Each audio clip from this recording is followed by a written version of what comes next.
Welcome back to the Bear Down podcast on NCAA Football 14, guys, where it's all about everything Arkansas A&M.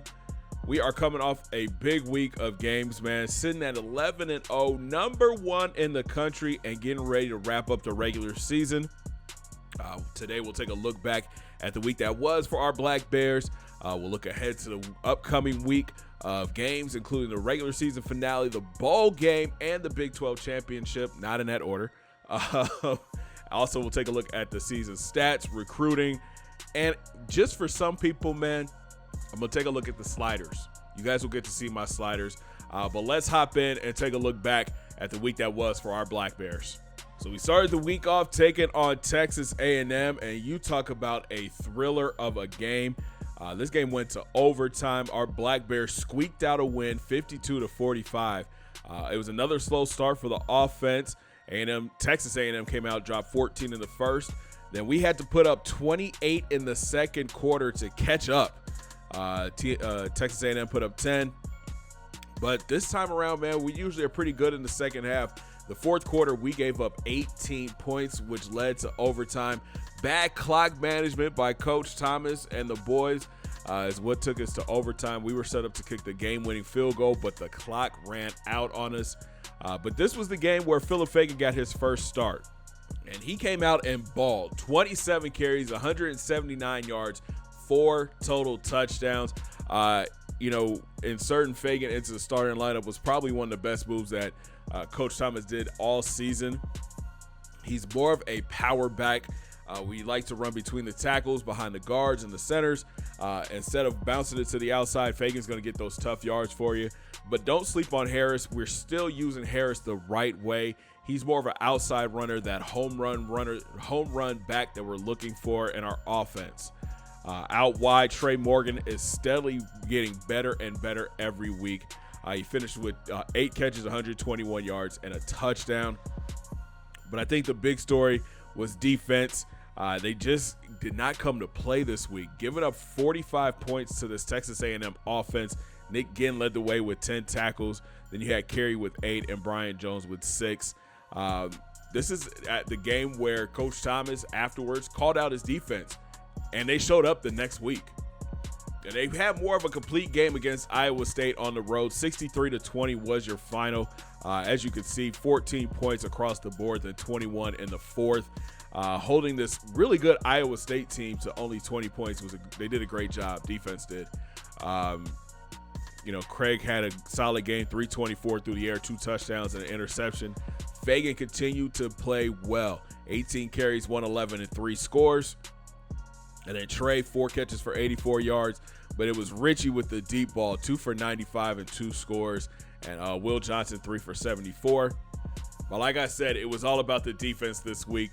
Kyle Butler came out like a man possessed. 11 tackles, 9 TFLs, and 5 sacks. I think he even forced a fumble. Dustin Carey had 7. Jason Harris had a solid game, 6 tackles. He had a TFL as well. Calvin Mullins, he had 2 sacks. And then even Bill Jennings had a sack. This was what we were looking for with this defense. They came out, set the tone early for this offense, allowed the offense to have short field. They got stops. And Kyle Butler shows why again he's going to be a top pick in the next year's draft. And we wrapped up the week playing Kansas State, and our Black Bears get their first shutout in school history, just dominating this team 70-0. We could do whatever we want against K-State. The deep ball was going crazy. The run game was solid. Craig only played one half of football, and he threw for 405 yards and 5 scores. The ground game, like I said, solid. Ira finished with 100 yards on the dot. Fagan had 9 carries for 79 yards and 2 scores. Gabe Perez had a rushing touchdown in cleanup time, and Craig had a rushing touchdown as well. Just look at the weapons, man. Will Johnson, 3 for 96 and 2 scores. Richie, 3 for 82 and a score. Ira had 2 for 29. Will Rogers, 2 for 47 and a score. Tariq had 1 for 83 and a touchdown. Only bad part was Trey Morgan really didn't get too much involved in the offense this week, 2 for 44. But that, I'm sure, didn't bother him. If you take a look at these let's look at the defense. Just an all-around great game. The secondary came to play. We forced 5 interceptions. Jermaine Coco had 1. Matt Scott stepped up big time this week. He had 3 picks. We just played a great game. Bill Jennings had an interception. Calvin Mullins had a sack, and so did Lamb. This was probably one of the best games that our team has played all season. 700 yards of total offense, only giving up 218 yards, 162 yards through the air, 56 yards on the ground. We held their offense to 3 of 11 on third down. Again, there's those 5 turnovers. Just a great showing by our Black Bears. 11-0, looking to wrap up the season. Taking a look at the season stats, and Craig Washington continues to have a breakout year. 4,175 yards, 33 touchdowns, 12 interceptions. He leads the country in passing yards by a large amount. Craig is a star, man. Hopefully he sticks around for his junior and senior year. If he does, he's going to rewrite the record books here at A&M. But he is eligible for the draft at the end of this year, which makes us a little nervous as Bear fans.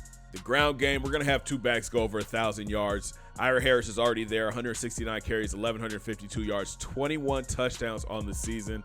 Now, during any other year, these stats would have you at the top of the Heisman watch list. But we'll have to take a look and see who's the number 1 player on that board here in a few minutes. Phillip Fagan has stepped up big time since taking over the starting role. 118 carries, 848 yards, 17 touchdowns. He's averaging 7 yards per carry.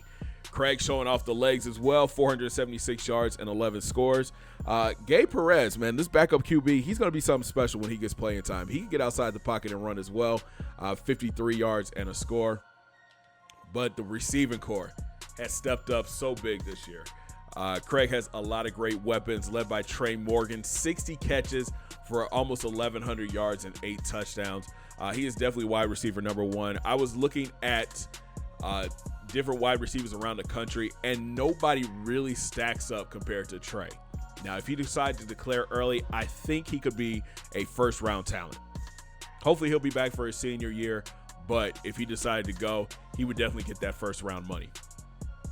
Will Johnson, second on the team with 48 grabs, 979, 11 scores. He's going to get 1,000 yards here against Kansas for sure. Richie, 27 catches, 617 and 7 scores.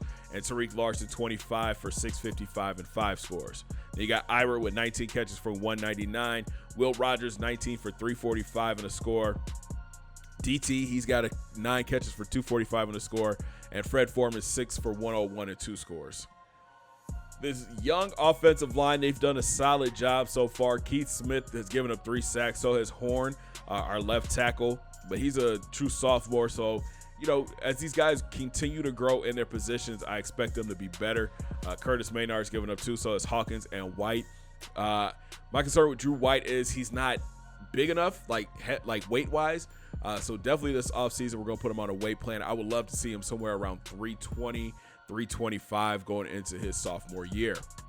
To the defensive side of the ball we go. Brian Jones leads the way with 74 tackles. He actually leads the country in tackles. Nick Ginn with 48.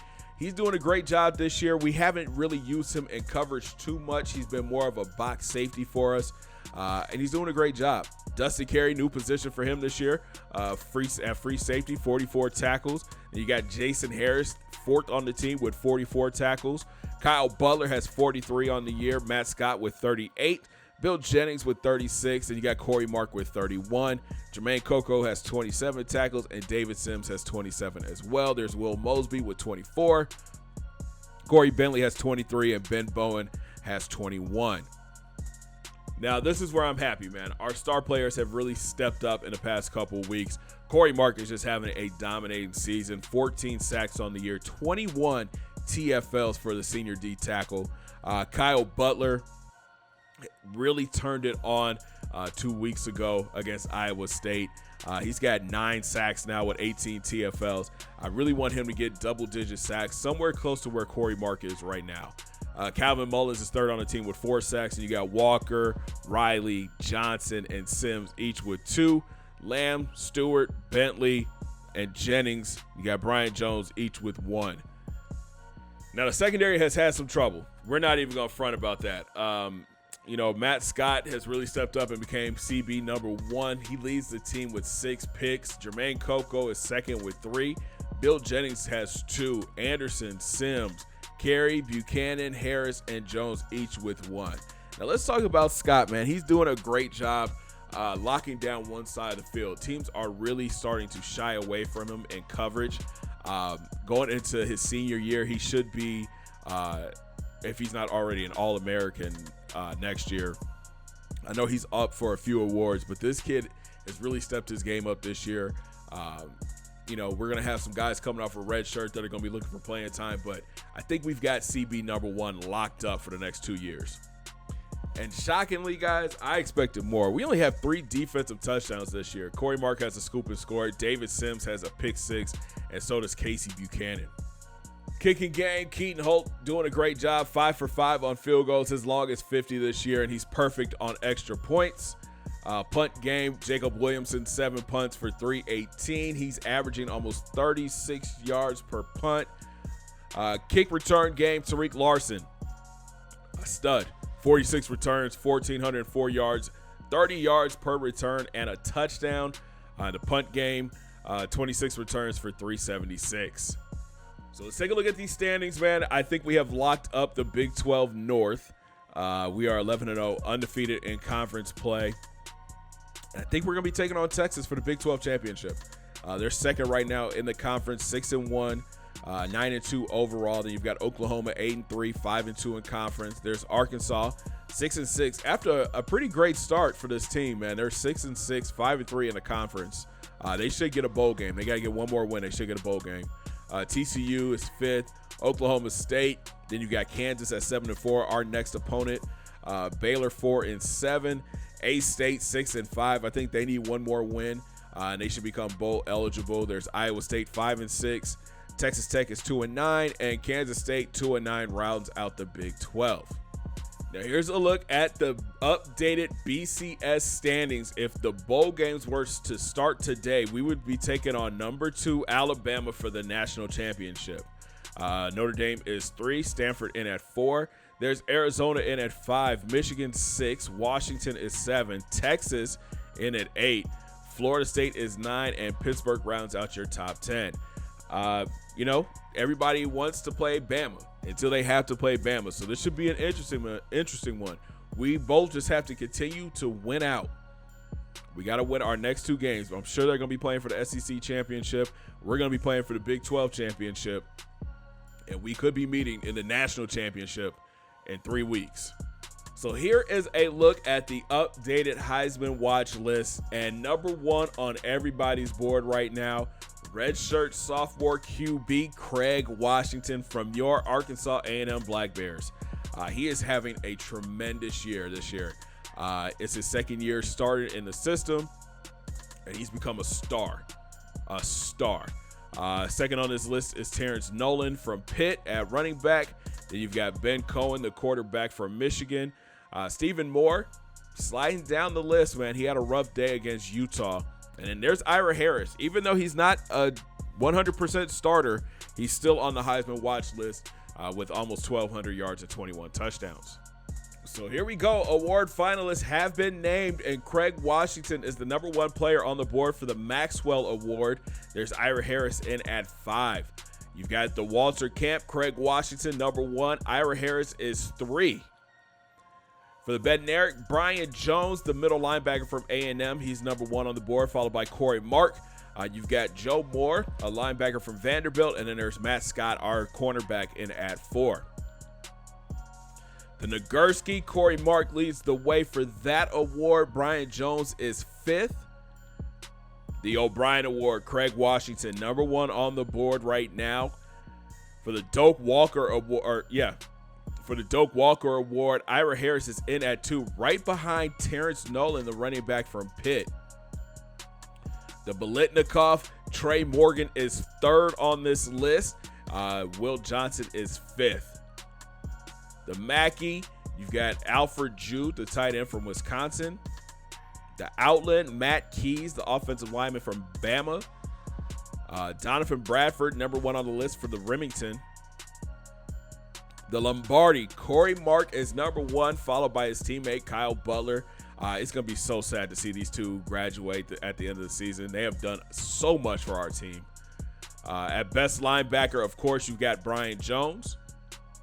The Thorpe Award, this is a shocker right here. Matt Scott is 4th on this list. He's having a tremendous year. He's behind Troy Oliver, a free safety from Bama, Ryan Tucker, a strong safety from Miami of Ohio, and David Ryan, a corner from, I think that's Southern Miss. The Grozer Award, Jason Stafford, the kicker from Georgia. And the Ray Guy Award, check out Jacob Williamson. With only 7 punts, he's number 3 on this list. And best returner goes to Tariq Larson. He is by far the most explosive player in college football today. All right, guys, this is my favorite part of the podcast, and I hope it is yours as well. It's time to take a look back at the week that was, the top 5 plays from our Arkansas A&M Black Bears. And let's kick things off with number 5. 1st and 10. There you go. There you go, Trey. There you go, Trey. Touchdown, Bears. Great drive offense. Let's go. Number 4, 2nd and 5. We go to the gun. Trips to the left. Craig going back to the air. Drops back. Rolls all the way out. Throws it deep. He's got Will Rogers make the grab. Oh, too much. Too much. He had a step. Oh, they're challenging it. There's been a booth review. Let's see what happens here. I don't think he got a foot down. He did. His foot was down when he made that catch. That's a touchdown. That is a touchdown. Reverse that. The play is reversed. Touchdown, Bears. Here's number 3. All right, 1st and 10, 3 wide. Blitz coming. Got him. Got him. Will Johnson in the end zone. Touchdown, Bears. Number 2. 2nd and 1. They go twins left. We bring Cook in motion to the right. Harris is in the backfield. He gets the handoff. Great block, 72. Oh, good move. Good move, Ira. Get into the end zone. Touchdown, Bears. Ira Harris, 13 yards to the house. So here is the number 1 play from our Arkansas A&M Black Bears. 2nd and 10. We go 4 wide. Craig drops back. Loads up, goes deep. Tariq downfield. Nobody covered him. Nobody covered him. You're not going to cover the fastest guy on our team? Touchdown, Bears. 83 yards to the house. Just another great showing from our Bears this week, man. A lot of great plays. Again, if you guys ever see a play that you think is deemed top 5 worthy, make sure you mark it down in the comments. Hit me with the timestamp, and I'll get it in there for you. But it's time to hit this recruiting trail, man, and it's starting to heat up. As we wrap up the season, we are getting more players that are looking to make their decisions here in the next few weeks. We start things off with the number 1 player on our board right now, Ernest Carroll, the big defensive tackle from Florida. 5-star prospect, 6'2", 297. He just came off a trip to Alabama, and he has the Crimson Tide as his number 1 team. We're close behind, but so is North Texas. Let's remind you guys who this kid is. He is going to be a star wherever he goes. Great power move, great tackling ability. Can get off of blocks. Not the fastest, not the most agile, but he definitely is a hole plugger. Then you've got 4-star free safety Chad Samuel from Florida as well, 6'2", 201, the number 2 safety in this class, and he's got our Black Bears as the number 1 team above Pitt, Bama, Georgia, and Southern Miss. He has a trip coming up to Georgia this week. And again, this kid, he is going to be a hard-hitting safety with great speed, 96 speed, 85 tackling ability, great hit power. The coverage ability still needs some work, but you know, he is just a stud when it comes to making tackles. He's going to play all over the field. He reminds me a lot of Nick Ginn. I think it's safe to say the race for Leon Hester is over with. The number 8 defensive tackle in this class, 6'4", 284 pounds, has narrowed his choice down to 1 team and 1 team only, the hometown squad, the Black Bears. He canceled out Florida, Georgia, Washington, and Notre Dame, and hopefully here in the next couple weeks we can get him in and get him signed, man. This kid, again, going to be another great player for us on this defensive line. 85 power move, great block shed. He can tackle, great pursuit. Again, not the fastest, but we don't need him to be a defensive end. We need him to play D tackle and be able to clog the middle and not allow running backs to go and get big gains up the middle.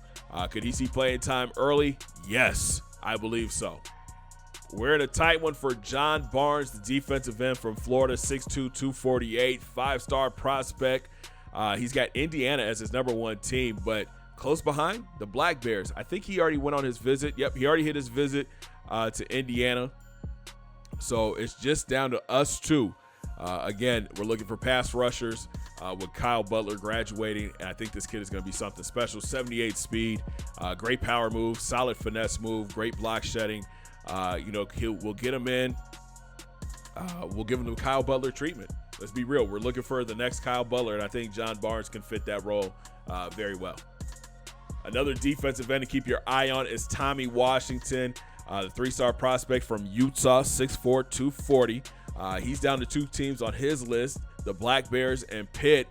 He came off a visit from us last week, enjoyed his time here. Again, pass rush is the key, and this guy, he's got great speed on the outside, can get off of blocks, great finesse move, great hit power. Only thing we really have to work on with him is his play rec. This kid can come in, probably get a red shirt his freshman year, sit, watch, and then come back his red shirt freshman year and be a stud. And we're always looking for depth on that offensive line. This is Charles Stevens, a JUCO junior from Manchester, Tennessee, 6'4", 317, 3-star prospect. We're just looking for more help. And this kid, great blocker, solid run block traits, solid impact, and is strong as an ox. Great speed as well for his size. This kid is going to be something special. He might be pushing White for playing time next year. We'll see how that goes. Then we added another defensive tackle to the board. This is John Schroeder, 6'2", 259 for Mississippi. More of a project-type defensive tackle. Not the fastest, not the strongest. Solid block shedding, but that's about it. Honestly, I just put him on the board because I'm thinking about switching defenses going into next season. But we'll talk about that during the offseason. But we did pick up some prospects at the end of last week, starting things off. Brian Smith at corner, 6 foot, 191, 4-star prospect from South Carolina. And man, speed. He is fast. 95 speed, great zone coverage, great press, great pursuit and play rec. Again, one of my biggest concerns is our cornerback room and our secondary. So if we can bring in speed and we can bring in some guys that can cover, it just makes for a better situation moving forward. We did pick up another D tackle. This is Sam Hendricks from Vermont, 6'3", 259, a run stopper, 3-star prospect. Again, we need help on that defensive line. We're losing 3 seniors at D tackle. And this guy, great power move, great strength, solid block shed and finesse. He is going to be a project, but I think he has the traits to where he can become a solid role player for our defense. And then there's Corey Ferwarda, corner from Kentucky, 6 foot, 181, the number 29 corner in this class, 3-star prospect. And again, solid speed for this guy, man. 92 speed, great coverage ability. The only thing he does not have is press coverage, but I think he could do a great job for us. We're going to have an interesting spring game because majority of our corners are coming back next season. There are a couple that are draft eligible, Matt Scott, Jason Harris, but I'm expecting everybody back next year. We got a couple of guys coming off a red shirt that are going to be looking for playing time. We are going to have a stacked DB room. So here's a look at the top classes so far. As we get closer to the end of the season, Minnesota moves into the number 1 class with 10 4-star prospects, 6 3-stars and 2 2-stars, 18 in total. Then you've got us at number 2 with 1 5-star, 9 4-stars, 3 4-stars, and 1 2-star. Clemson is close behind us in at 3. Washington is 4. They're the Buckeyes from the Ohio State. They're 5. Bama in at 6. Florida is 7. Pittsburgh is in at number 8. You got Notre Dame, who is just bringing in tons of talent. They're 9. Utah is 10. So good to see us up here, top 2. I think if we're able to get a couple of those D tackles and both of those defensive ends, we should move into that number one spot and be able to hold on to that going through the offseason. So last week we weren't able to set things up with Coach Thomas to sit down and talk with him, but this week he has given us some time. Let's get in there with Coach and see what's going on inside the locker room with our Black Bears. Coach, thanks for taking out the time this week for us. The team is coming off a tough stretch of games, but finally look back to their old selves. What do you think changed? Yeah, I just think it's been the quality of teams that we're playing. We played a couple of SEC schools, a tough TCU squad. We just didn't come out and put our best foot forward. I think the past couple of weeks, though, against Iowa State and Kansas State, we really got back to what we do best. We were rushing the passer great. Secondary played a lot better. Linebackers filled gaps. I don't know what changed. I think they just kind of flipped the switch, knowing that the end of the season is here. We're focused on getting to the Big 12 championship. And then whatever happens after that, happens after that. You did do some shuffling, bringing in Philip Fagan as a starter. Talk about how he changes things for the offense. Yeah, I think bringing in Phil the past couple of weeks has really helped out this offense. Ira is a very explosive player once he gets to the outside. He's not that in between the tackles type of running back. So I think bringing Fagan up and allowing him to get majority of the carries. He reminds me a lot of Corey Gonzalez when he first got on campus with his power and his speed. Phil is going to grow into his role with this team. He's only a sophomore, so he still has a couple more years to develop that body and that mindset that we're looking for in our power back. But don't get it twisted.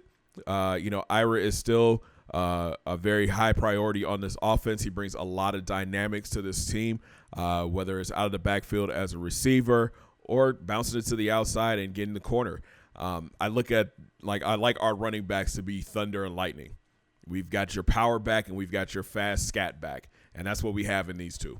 All right, time for our favorite segment, man, the viewer questions. Blick asks, who do you think has had a breakout year this season? Appreciate the question, Blix. The breakout season question is always tough for me because I think everybody's playing at a great level right now. Just looking, and thinking about it, Craig is definitely up to his game this year. Trey Morgan, he stepped up big time. The offensive line with 4 new starters, they stepped up big time. Defensively, I think Corey Mark has really set the bar high as far as defensive linemen go. Kyle Butler the same way. And Brian Jones at middle linebacker. I think, shifted him over to the inside has really helped his career out. And I think he is showing why he's one of the best players in the country on the defensive side of the ball. And you could throw Matt Scott in there as well. He started off last season as the third corner, and he's worked his way up to cornerback number 1 for this defense. And he's a shutdown corner. Teams are starting to play away from him. So we've got a handful of guys that have really stepped up and helped us get to the point we're at right now. Shout out to Johnny. He's asking, what is one inspiring thing you saw this week in practice as you prepare for Kansas? Appreciate the question, Johnny. I just think that everybody is focused right now. It's good to see everybody on the same page offensively. The offensive line is setting the tone. Defensively, our defensive line is setting the tone. You win games in the trenches. So, those linemen are really playing their best football right now.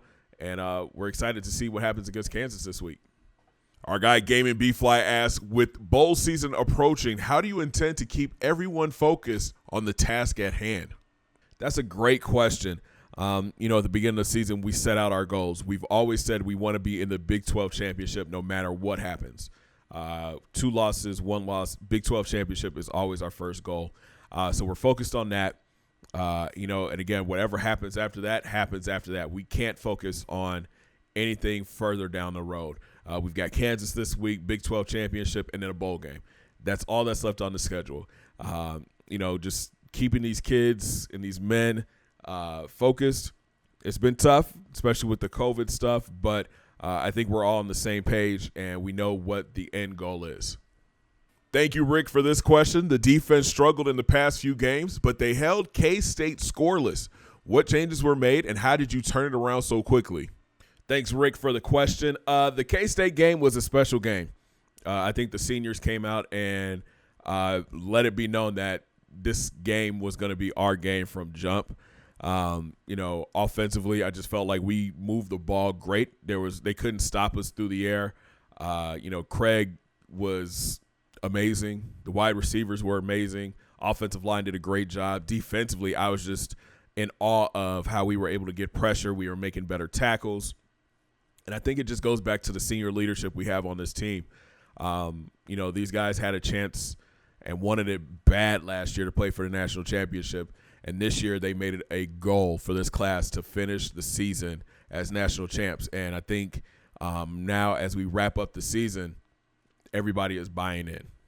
GC Delivery asks, who is your most intriguing prospect you are scouting?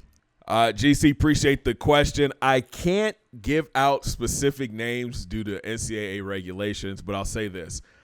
We are excited about the prospects that are coming on that have already committed to the school. I feel like we've got a lot of explosive players, a lot of guys that could come in and make an immediate impact on this team next season. We're going to have a lot of competition, especially in the secondary room. But I think that the guys that have committed already are going to be difference makers on this team. And I'm excited because we're going to get some early enrollees as well. So, this class is really taking shape. It's probably going to be one of our biggest classes that we've had. And we got to find a way to get some of them playing time next season. Slim also asked, what's going to be the biggest challenge as you get ready for Kansas? Slim, I think the biggest challenge this week with Kansas is their passing game. They have a really good starting quarterback. He can get outside the pocket. He can throw the deep ball. But I think offensively for us, I think we just got to keep the ball rolling. We got to set up the run game. That opens up the passing game for us. And defensively, we're just going to lean on our defensive line even more. Corey Mark, Kyle Butler, Corey Bentley is having a great season so far. So is Calvin Mullins for us. We just got to keep attacking the quarterback and, pushing the guy off his spot. We cannot let him get comfortable in the pocket. And friend to the show, Q Green asks, what is C-Dub's future? Well, Q, I'm going to be honest with you. I hope his future is as a Black Bear. Craig has had a great season so far. Actually, the past 2 years, he's been playing outstanding. I'm just hoping he comes back. It's up to him and his family. He is draft eligible, but we're hoping that he comes back for one more year, at least one more year. He is the leader of this offense. He has really stepped up since Corey Gonzalez graduated. He kind of handed Corey he handed Craig the reins after he left. But I think Craig is an amazing talent. I think that he has a chance to really rewrite the record books here at A&M. But it's totally up to him. We're going to sit down at the end of the season. We're going to talk about it. But I'm hoping that he does come back for the next 2 years. Coach, thank you for taking out the time, answering our questions this week. Best of luck the rest of the way. Hey, guys, I appreciate you guys for reaching out. And, I love sitting down talking with you guys about everything. Big shout out to all the fans out there for sending in their questions. And let's finish the season strong, man. Bear down. Always great getting a chance to sit down with Coach and pick his brain about the Black Bears. Glad he got to your guys' questions as well. Keep sending your questions to me, and we'll keep taking them to Coach Thomas. And definitely he'll get a chance to answer each one of them for you guys. All right, so we are wrapping up the regular season this week, taking on 7-4 Kansas. This should be a great game. We are out on the road for this one. Then is Big 12 Championship week. We are taking on Texas from the way things are looking, and then we've got our bowl game. So it is setting up to be a great end of the season. I feel like this Kansas game is going to be a close one, but it's definitely a winnable game for our Bears. We have to not look ahead, though. We do have Texas coming up. That's going to be a big game. I think it's one of 2 times that we've actually played this team. And then we've got either the national championship or a bowl game. So it's going to be a tough week. We got to keep our players focused. Before we get out of here, I need to show this because you guys keep asking about my sliders. This is what I play on. Heisman everything. 8-minute quarters. The threshold is at 25. Here are a look at the penalties. 91, 91, 92. Offensive pass interference, defensive pass interference. They never call it, so, might as well not have it. You're going to have to turn down – you're probably going to have to turn down roughing the passer. And I think the other one is face mask. Those are the two big ones. And here are the user sliders. As you can see, QB accuracy is down to 10. So is pass blocking. Wide receiver catching is on 0. Running back ability, you're going to have to keep it up to about 30, 35, because if you don't, your running backs don't run the ball. It's going to be like in slow motion when they get the handoff.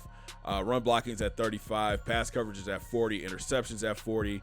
Rush defense is at 50. And so is tackling.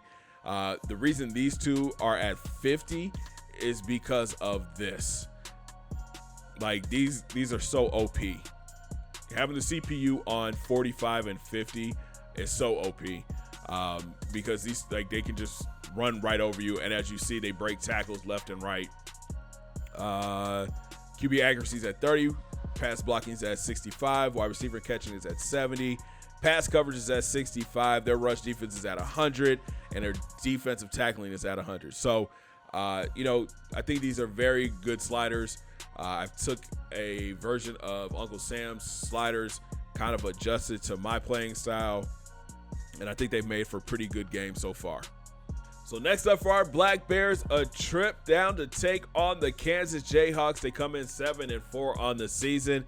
Then we've got the Big 12 championship and hopefully a bid for the national championship. If you guys enjoyed this video, make sure you smash that thumbs up button. Subscribe if you're brand new. Don't forget to ring that bell, join the Noti Squad. And make sure you guys hit those links down in my description. Follow your boy on Facebook, Twitter, and IG. And come through and join the Discord fan for exclusive content. And we'll talk from Kansas as we take on the 7-4 Jayhawks in the regular season finale. Have a great day, guys. 2 fingers in the air. Peace. Big thank you to all the members of the channel and the Patreons. If you would like to become a member or a Patreon, hit the links down below in my description.